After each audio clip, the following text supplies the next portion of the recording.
Good morning and welcome to our Beal trials on a very dreek morning, but everybody will be relieved to know I'm not going to spend a lot of time talking about the weather because we've all seen it, so there we go. What we've got for you today is I'm going to talk a little bit about what's going on, and then we're going to have a spin down to the Southern Supply Manager, Rob Austin, and see what's going on down there. I think harvest's progressing quite nicely down there.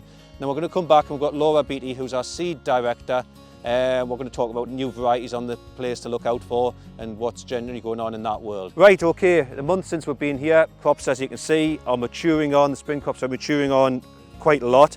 The thing we've noticed in them, because of the wet weather, we've actually got quite a lot of these secondary tillers have appeared in here. So we're going to have to be a little bit patient and wait for harvest. Yes, we can bring it on a little bit, but we're just going to have to wait until these ears start to mature a little bit more. You can see at the minute they're still quite green, quite soft, but every day that goes by, they're getting a little bit closer to harvest. This is where the spring crops are up. We need to maybe just be a little bit patient and see how they mature over the next week or two.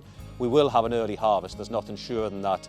And that's already come to fruition in the winter crops. We've seen the vast majority of winter barley in this area is now harvested. And I think the general view is it's harvested actually really well.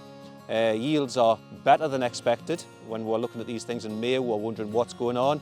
But we've got the rain in the nick of time, so we're delivering barleys that are yielding 8 to 9 tonne to the hectare. Actually, the spec weights on them are really good. We've got barleys being delivered into the maltings at 70, 71 kilos.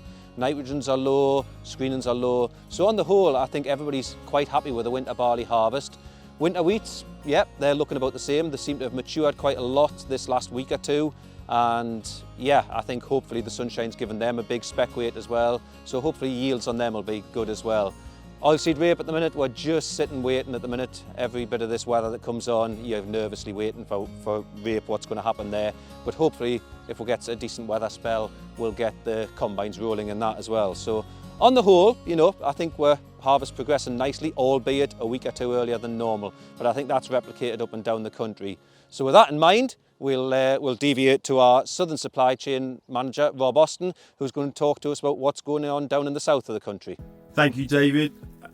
It's a beautiful morning down here. It's the 30th of July, but the preceding few days have been extraordinarily wet. We've had 10 days of very frustrating weather in the south. We've seen volumes of probably up to 80 to 100 mil in some cases. We could have done with some of this rain 3 months earlier. But that's what the world has served us up, and that's where we are. So we're now dealt with a harvest period which is probably 2 weeks earlier than what it normally should be, but we're starting to look at crops that need to be harvested. We're in the field of wheat here, and as you can see, it's ready, it's fit, everything is fitting out in the south. We just need combines to run. Okay, so quick winter barley roundup. Everything's done in winter barley terms. Quality has been way better than we thought it would be. We talked a lot about low ear numbers and low ear populations last time, and that has proved to be the case. The early samples were better than expected, and that has proved all the way through. Nitrogen levels are generally low. Our bulks are about 165 to 17, so that's good. Very low screening results. There has been the odd high nitrogen on light land where it's just died off too early. So they're not all good. I'd probably say 15 to 20% rejection rate. But on the whole, winter barley's been successful in terms of quality. Yield has been down 10 to 15, 20%. Again, all depending on soil type and how much moisture and how much organic matter the soil had it in the first place. Spring barley is a bit of a different story. We've been hampered by weather. We're desperately trying to get on. There's been a fair bit cut in the last 2 days. Not dry, not all dry, definitely not. But people are getting out there and grabbing it before quality's gone completely in East Anglia. Nitrogen levels definitely on the higher side. I've seen some 1.5s up to 2.2%, so all over the place. And that will be, I think, generally down to again soil type, yield, and I would strongly say that we might see some better ones later on. Certainly the early ones off the sand have been disappointing. Screening levels are similar to winter's, low ear numbers, but the ears which are there are very good. So we've seen very, very low screenings, but we desperately now need the sun to shine. Days like today is what we need. So we just need to get combining and get the crops harvested. And then we'll have a truer picture exactly where we are. Yields will definitely be down. Bear in mind we had a bump last year. We could see yields down 25% this year, easily, in some cases more. So we just need to be aware of that when we look at huge volumes and what we've got available. Thanks, Rob. Much appreciated for the update. Useful to see that harvest progressing nicely in the southern half of the country as well. So I'm here as promised with Laura Beaty, who's our seed director. As we know, we've got Diablo, Laureate, our main school varieties, but we're always looking to bring new varieties into the market. So we've got a new one on the block here, SY Arrow, which Laura, you're starting to progress this variety a bit. Yeah, I would say so. I think this variety at the moment for us, this is in its first level of macro scale evaluation. So we've got a bit of this variety out on farm. It'll be harvested this year, and that's going to give us our first real taste of how this variety performs at farm level. It's one that, it's attracted attention the whole way through.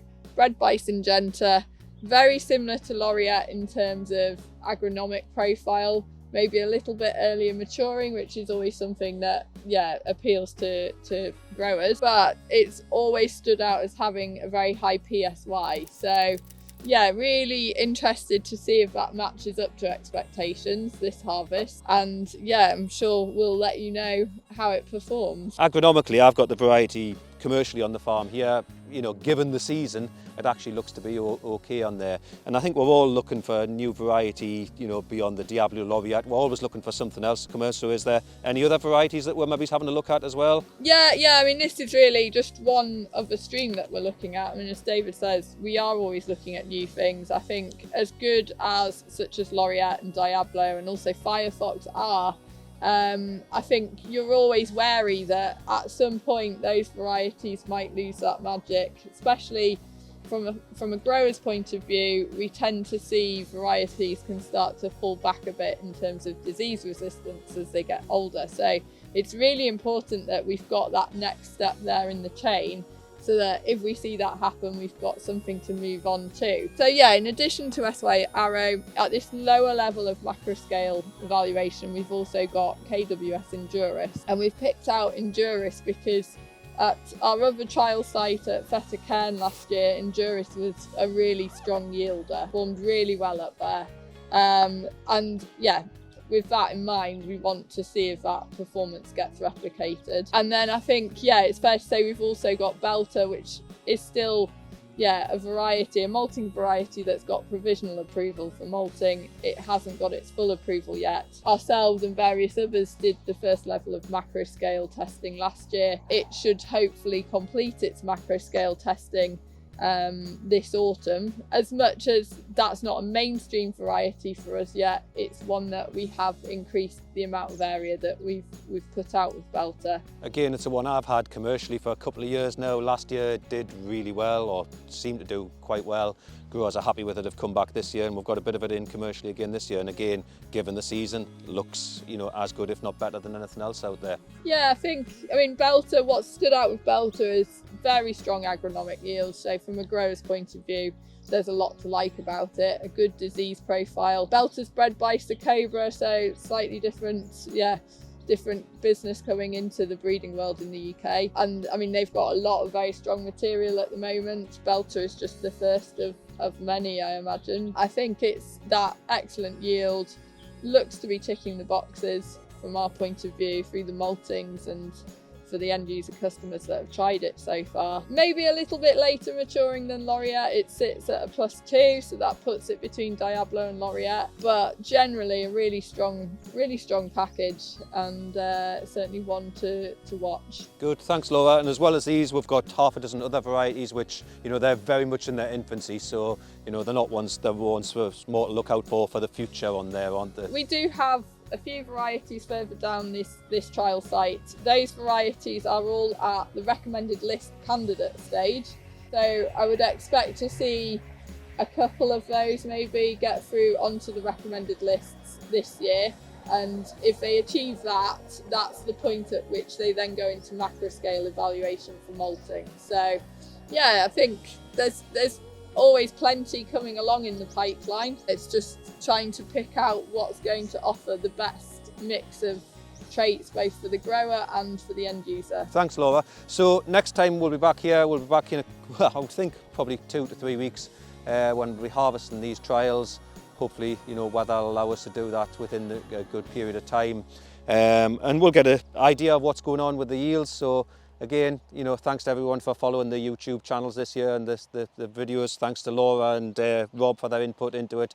And we'll hopefully feed back some data on harvest day.